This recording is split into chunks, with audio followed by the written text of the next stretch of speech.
결국 이런 검찰과 법원에 대한 양당의 문제의식이 극명하게 갈린 현실적인 문제가 있으니 바로 내란 우두머리 윤석열이 형사재판이 종료될 경우에 과연 사면을 시켜줄 것인가 말 것이냐 논쟁. 실제로 대선 후보 TV 토론에서도 이재명 후보가 김문수 후보를 향해서 강력하게 물었는데 일단 답변을 회피합니다. 그렇죠. 네. 저는 처음에 아니 지금 아직 재판도 안 끝났는데 무슨 사면 얘기를 하냐. 그리고 그 비슷한 맥락으로는 내란에 대해서 아니 그걸 내란죄로 불법 그러니까 계엄을 한 건 잘못이지만 내란죄로 단정하는 건 언어도단이다라는 표현까지 써요. 그러니까 네.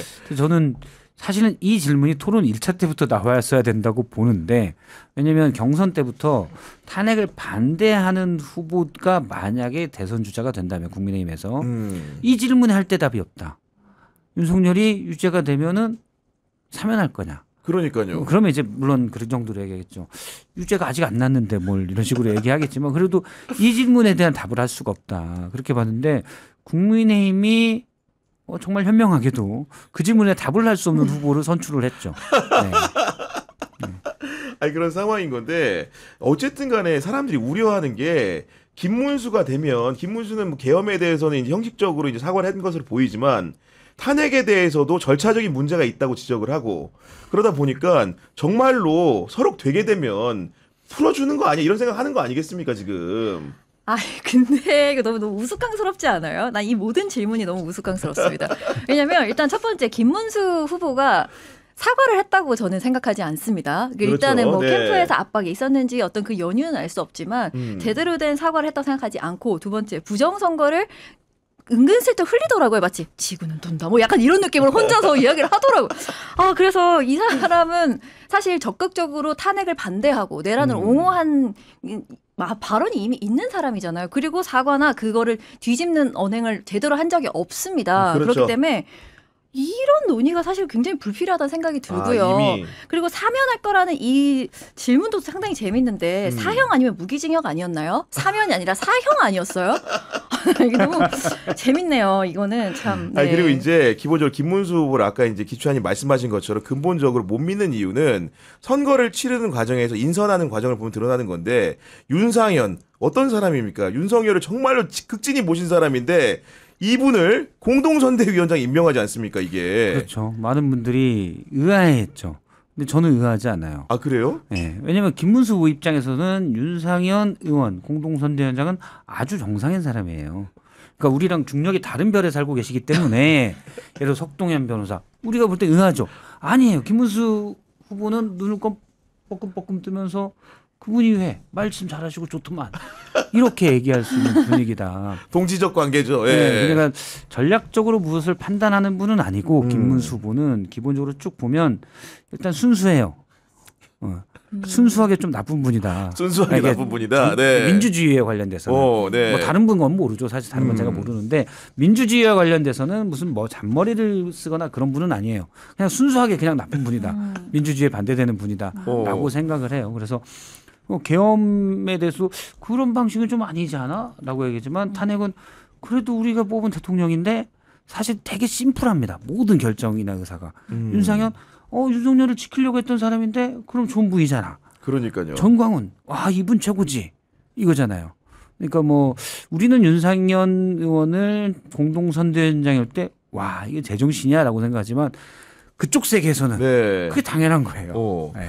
아니 그리고 이제 이 생간에 김용태 비대위원장이라는 청년 국회의원이 나와가지고 이것저것 이제 얼굴마담 역할을 하는 것처럼 하는데 실제로 이분이 공표해서 얘기한 것 치고 되는 게 없어요. 애초에 그럴 거라고 생각을 했죠. 그 바지라고 불러서 너무 죄송한데 하는 행동이 바지 같으세요.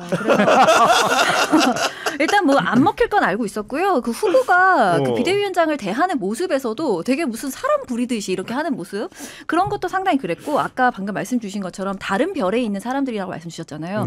그건 저는 그렇게 생각을 합니다. 그 이야기 중에 뭐 윤석열 대통령을 지키려고 했으니까 그 사람은 뭐 이런 논리야라고 하는데 그 사람들이 떠드는 얘기를 한참 듣다 보면 혹은 들여다보다 보면 이렇게 쓴웃음이 나긴 피식피식 하기는 하는데 자세히 보다 보면 어떠한 단어가 아예 없냐면요. 국민이 없어요. 아 국민이 없다. 그러니까 김문수 후보든 뭐 윤상현 의원이든 뭐 누구든 간에 어디 가서 그 막걸리 마시면서 탄핵하면 안 된다고 이런 얘기 얼마든지 하세요. 상관없습니다. 다만 본인들이 지금 돈을 받고 있는 곳이 어디지? 그리고 그 돈이 어디서 나오지? 그리고 내가 어떤 권력을 누구에게서 위임받았지가 없잖아요. 그래서 위만 바라보고 있는 거 아닙니까?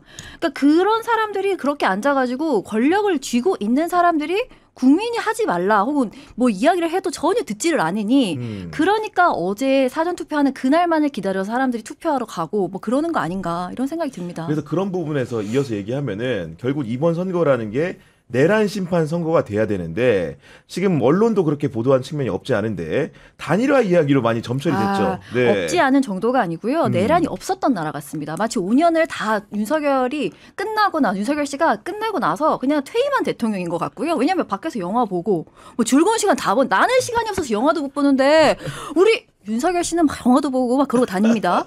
그리고 내란이라는 얘기가 싹 지워졌어요. 이게 진짜 좀 언론들 좀 정신을 조금 차려야 되는 게 저는 우리 한국 언론들이 도파민 중독이 아닌가 싶습니다. 도파민 중독이다. 네, 그러니까 너무 매몰되어 있고 너무 작은 걸 계속 바라보고 사실 맞습니다. 기사를 그렇게 써야 하는 것도 이해는 하는데요. 좀 큰 맥락을 잡고 갔으면 좋겠어요. 내란이 터져서 지금 불법 개혁 때문에 우리가 지금 이렇게 빠른 시기에 조기 대선을 한다는 점을 놓으면 됩니까? 그래서 저희가 저 한번 그때 이야기 나눴던 주제 중에 탄핵 찬반 집회가 마치 동등하게 벌어지는 것처럼 되게 한번 이 의견을 다퉈볼 수 있는 것처럼 그렇게 기사를 쓰는 것 잘못됐다는 이야기 우리 많이 나눴잖아요. 마찬가지입니다. 지금도 뭐 하는 거예요? 단일화 하면은 뭐 세상이 바뀝니까? 그게 막 너무 중요해서 미칠 것 같나요? 뭐 하나의 키워드예요. 단일화를 치면 기사가 미치듯이 쏟아집니다. 작작하셔야죠. 이게 도파민 중독은 치료를 받으셔야 돼요. 아니 정말. 근데 그런 점도 있는데 이번 단일화 과정은 사실은 언론 입장에서도 이렇게 의미 없고 재미없을 수가 없어요. 그렇지 않습니까? 원래 불가능한 일이고 저는 기추자님 지적이 옳다고 봅니다. 네. 근데 사실은 뭐 어떤 구도의 변수가 되긴 해요. 단일화가. 근데 가능성이 적어서 그랬지. 근데 여기에서 부수적으로 또는 의도적이든 나왔던 효과가 그런 면이라고 생각해요. 그러니까 국민의힘에서 자꾸 단일화를 언급하면서 김문수 후보의 약점을 감춘 거죠. 다른 담론으로 안 넘어가요. 그렇네. 물론 거기에 대해서는 방금 말씀하신 내란 문제가 제일 클 것이고 두 번째로는 김문수 후보가 우리가 다 알지만 정책적인 게 상당히 얕아요. 맞아요. 이분이 네. 이제 30년간 거의 자연인으로 30년은 정확히 아니고 한 10몇 년은 되지만 느낌은 한 30년 산속에 살다 오신 것 같죠. 그분이 정책에 뭐 좀 약하죠.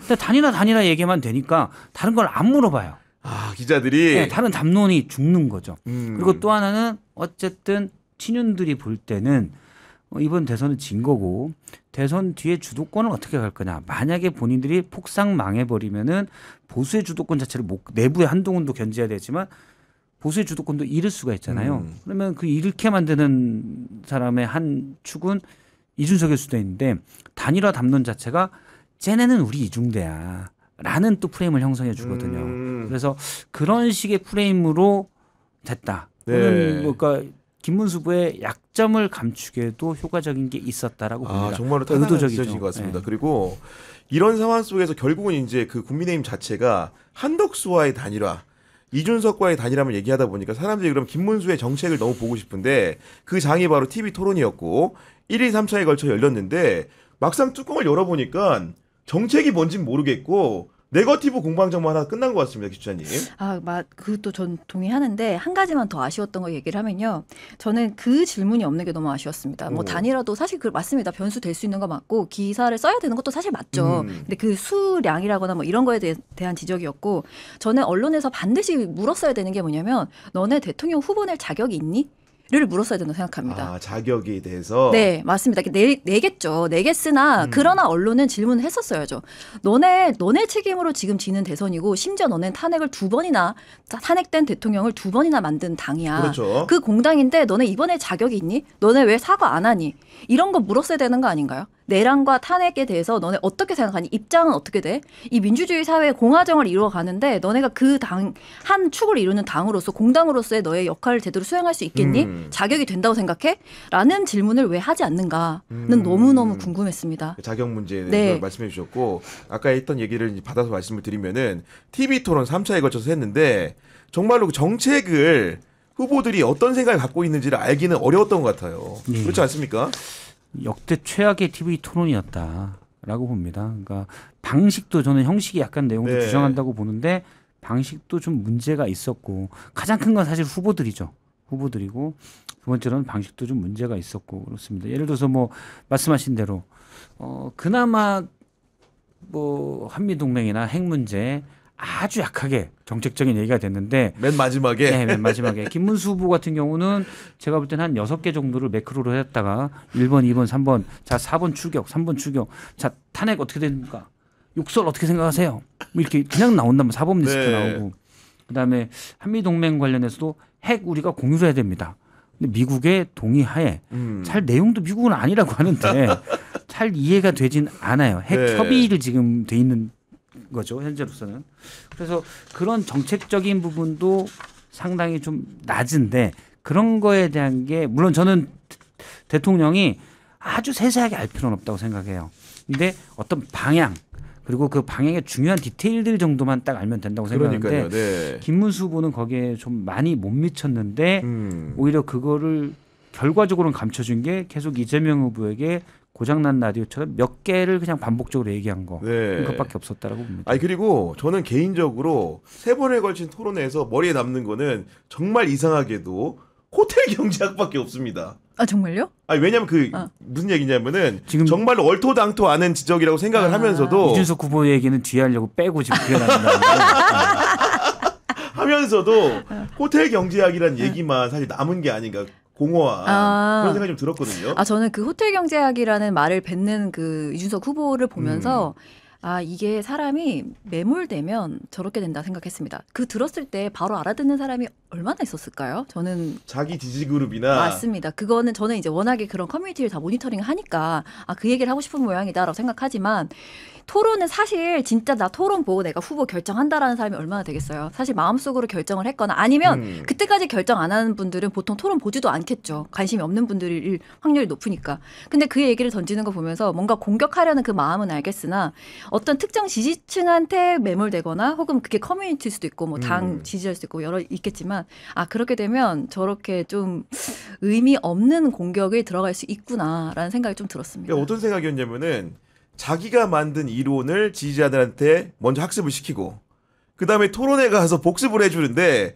그 얘기를 처음 접하는 사람들은 도대체 이게 당초에 뭔 얘기인지를 모르겠는데 모르는 것 같으니까 2차, 3차 토론에서 계속 얘기하는 거예요. 알 때까지. 예. 그렇지 않습니까? 그러니까 호텔 경제학이 원래 이제 만들어진 한국은행 책자에 나온 얘기는 그 현금이 순환되면 그러니까 경제의 순환이라는 걸 설명하려고 비유한 거잖아요. 그것대로 딱 되는 것도 아니에요. 그렇죠. 그 정도 효과를 하려고 비유적으로 표현한 건데 물론 한 번 정도는 공격할 수 있겠지만 그걸 가지고 계속 나간다.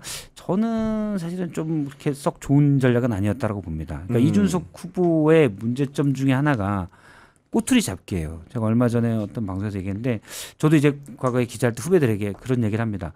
디테일과 군더더기를 구분해라. 아 디테일과 군더더기를 예. 구분해라. 디테일은 본질적인 걸 보여주는 그게 디테일인 것이고 군더더기는 그냥 디테일처럼 보이지만 쓸데없는 거다. 기사를 쓸 때도 군더더기가 많으면 본질이 안 보인다. 그런 건 다 빼라라고 네. 얘기를 했거든요. 그러니까 뭔가 구체적인 것들이 많이 나오면 좋아 보이지만 군더더기인 구체적인 것들이 많이 나오면 본질을 감추게 돼요. 오히려 그런 건 이제 뭐 사진 찍을 때 흐릿하게 하는 것처럼 그런 건 다 흐릿하게 빼줘야 되거든요. 그런데 이준석 후보는 거기에서 다른 데서도 그렇고 그런 데서 일부 나온 것들을 그냥 막 물고 늘어지는 경우가 있어요. 근데 그런 게 공격용으로 한두 번은 좋지만 그걸 자꾸 본질화 시키려다 보면은 충돌이 발생하죠. 저게 그렇게 중요해? 저거는 사실 이쪽에서는 또 그렇게 얘기하는데 그런 거 아니야? 라는 부분이죠. 저는 사실 이준석 후보가 처음에 AI 100조 투자 얘기했을 때 물론 다 안 짜질 수 있겠죠. 이재명 후보의 100조 투자가.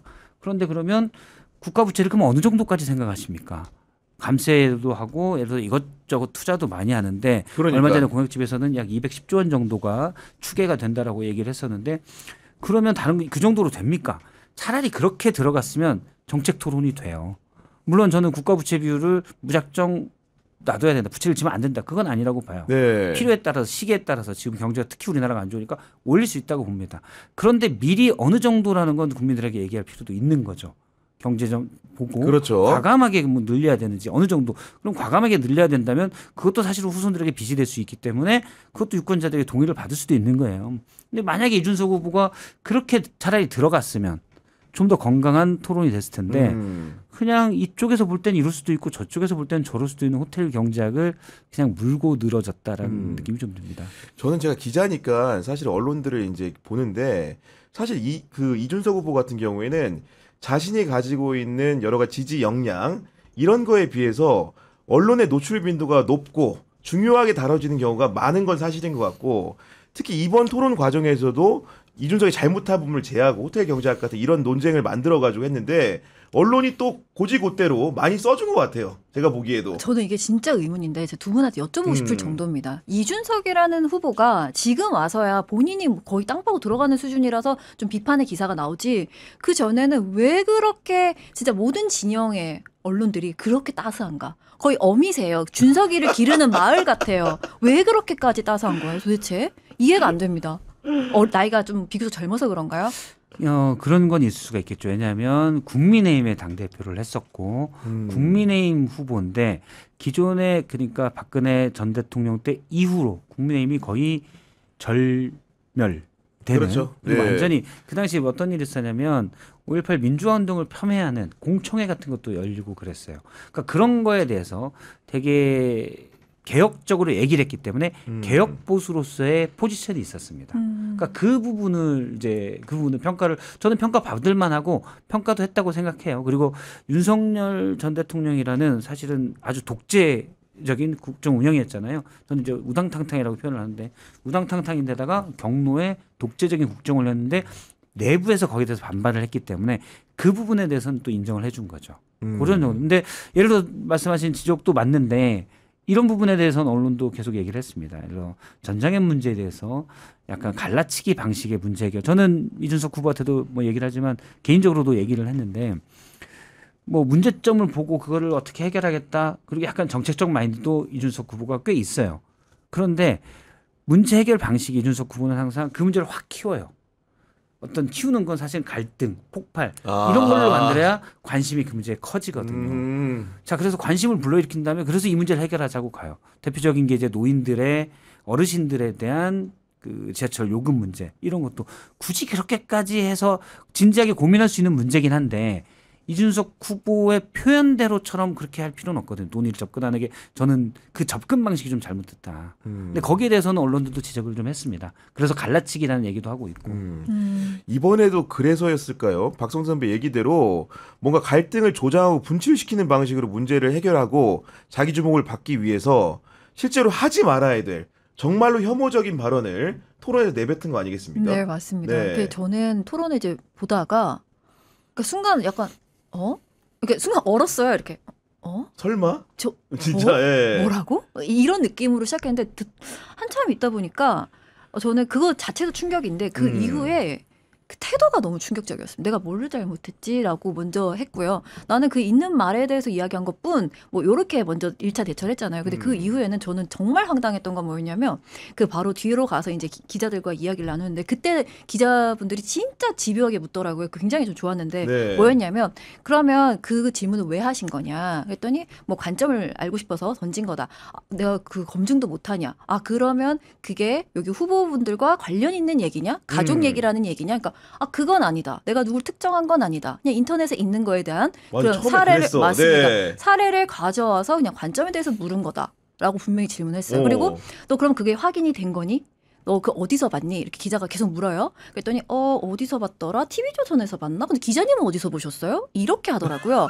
그리고 그거는 그 이재명 후보의 가족 이야기가 100% 확신할 수 없는데 어떻게 그렇게 됐냐? 그러니까 나는 잘 모르겠다. 100% 확인한 건 아니다. 하지만 궁금한 거 물어볼 수 있는 거 아니냐? 기자님은 어디서 봤고 얼만큼 확인하셨냐? 그럼 나한테 알려주셔라라고 이야기를 하더라고요. 저는 그게 너무 충격적이었습니다. 지금 누군가를 굉장히 모욕적으로도 만들 수 있는 그런 상황 그리고 그 후보 당사자뿐 아니라 그걸 시청하고 있는 시청자들도 지금 너무 당혹감이 큰데 확인을 안 했고 확인을 안 한 게 뭐 어때서 물어볼 수 있는 거 아니야? 내가 그때 동탄에서 후보들과 토론할 때도 딸이 있는지 아들이 있는지 모르지만 딸이 부동산 투기했습니까? 라고 물어봤다는 거예요. 그것부터 틀린 거예요. 따님이 있습니까? 라고 묻든가 아니면 있는지 없는지 확인하고 왔어야죠. 네.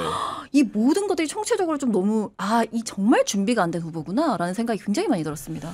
야, 진짜 저도 이제 그날 그 TV 토론을 시청하면서 굉장히 다층적인 감정이 많이 들었는데 또 놀랬던 거는 어쨌든 간에 개혁신당이 작다고는 하지만 공당의 대선 후보이기 때문에 최소한의 필터링이 있었을 것 같고 결국은 여러 가지 안건들 중에 후보는 취사 선택을 하는 것인데 하필이면 그거를 취해서 그렇게 공격적으로 발화했다는 게 굉장히 놀라운 선택으로 보였거든요. 제가 이제 개혁신당 쪽 얘기를 들어보니까 그걸 질문을 하자. 정확히 이재명 후보의 아들의 과거 발언이죠. 유죄 판결을 네. 받은 내용이에요. 그걸 가지고 얘기를 하자라는 건 사전에 얘기가 됐었다고 그러더라고요. 그리고 이제 범죄 일람표 내용은 준비가 돼 있었다. 알고 있었던 거죠, 다. 이미 네. 그런데 이제 자 그럼 표는 어떻게 할까? 거기까지는 안 돼 있었던 거죠. 물론 써준 대로 무슨 사실은 이준석 후보 아시지만 무슨 써가지고 오는 스타일도 아니고 본인이 마음대로 하는 스타일이죠. 거기에 네. 내용 정도는 요거는 하자라는 거는 내부 캠프에서 어느 정도 공감대가 있었던 것 같아요. 한 관계자 얘기를 들어보니까 그걸 그렇게 얘기할 줄은 몰랐다. 네. 그걸 그렇게 얘기할 줄 몰랐다.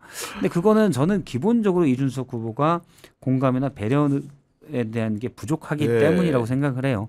그러니까 이준석 후보가 본인이 이 발언이 무슨 문제지? 저는 꽤 뒤로도 이준석 후보가 그 문제점을 모르는 것 같은데. 맞아요. 네. 이준석 후보가 만약 그 발언을 듣는 수용자라면 그게 본인이 이제 그런데 공감이나 뭐랄까요 예민하지 않아서 모른다. 그건 문제될 게 없어요.